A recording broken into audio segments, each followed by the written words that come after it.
Ibinida ng Hyperbaric Institute sa Southern Philippines Medical Center sa Davao City ang kanilang bagong makinang ginagamit sa pagbibigay lunas sa malalang uri ng mga sugat mula sa iba't ibang uri ng sakit.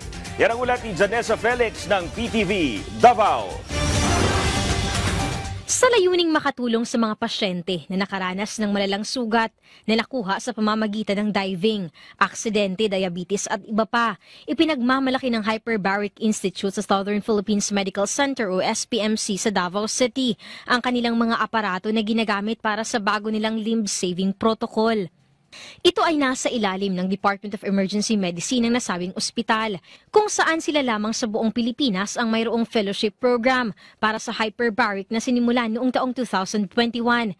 Ilang mga bansa na rin ang kanilang napuntahan para pag-aralang mabuti ang mga medikal na makinaryang kailangang gamitin.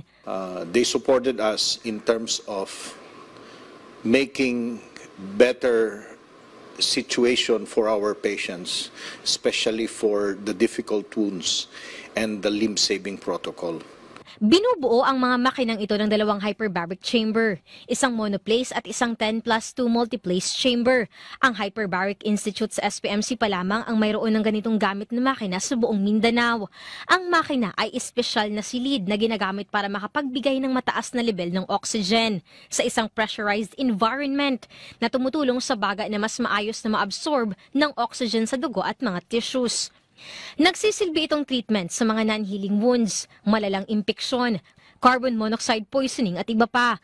Mayroon ding transcutaneous oximetry na isang non-invasive medical machine na ginagamit para masuri ang antas ng oxygen sa balat. Ginagamit naman ito para sa wound healing assessment, gaya ng diabetic foot ulcer, traumatic wounds, limb ischemia. Kasama rin ang evaluation para sa hyperbaric oxygen therapy para malaman kung mayroong response ang pasyente sa treatment.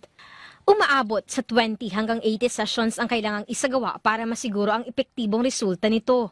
Actually, we are recommending that the patients to go here. Even if maliit pa lang, for example, ang ating ititreat is ang mga diabetic foot or mga wound, we recommend that kahit habang maliit pa yung ating wound, is pumunta na dito to assess. So here in Diving Hyperbaric Medicine Center, ginagawa namin dito holistic ang approach. So we are not just treating the wound itself. We check first, of course, yung nutrition ng pasyente natin. Hindi lamang mga doktor ang trained para sa hyperbaric treatment gaya ng wound care, kundi pati na rin ng mga nurse na siyang umaagapay sa mga pasyente, kung saan kailangang eksperto sila sa pag-handle ng mga pasyente sa loob at labas ng chamber. Daan-daang mga pasyente na ang kanilang natulungan. At hindi rito matatapos ang kanilang pag-aaral. Ito ay magpapatuloy hanggang sa tuluyang maging madali at mabilis na ang pagliligtas sa mga pasyenteng may ganitong kondisyon. At para sa karagdagang mga tanong ukol sa hyperbaric treatment, maaring bisitahin ang kanilang Facebook page na SPMC Center for Diving, Hyperbaric Medicine and Difficult Wounds. Mula dito sa Davao City, Janessa Felix para sa Pambansang TV sa Bagong Pilipinas.